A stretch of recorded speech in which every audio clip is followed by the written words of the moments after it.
Hello everybody, welcome to the channel. It's Madmick here with another presentation of a how-to from Madmick. Today's model is the Zontes ZT350GK, and this is to do how to replace the oil and the oil filter.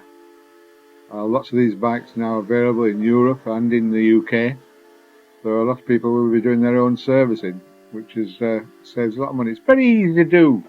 Don't think it's hard. It's not very easy to do. Just follow the instructions and you can save yourself a fortune on dealer servicing costs when you do it yourself. This video shows you how.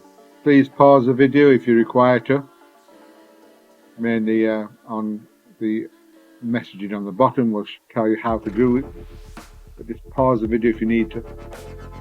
Please like, subscribe to the videos, more the merrier on our journey.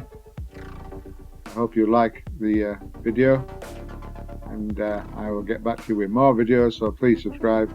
This is Madmick signing off. Please enjoy the video. Bye for now.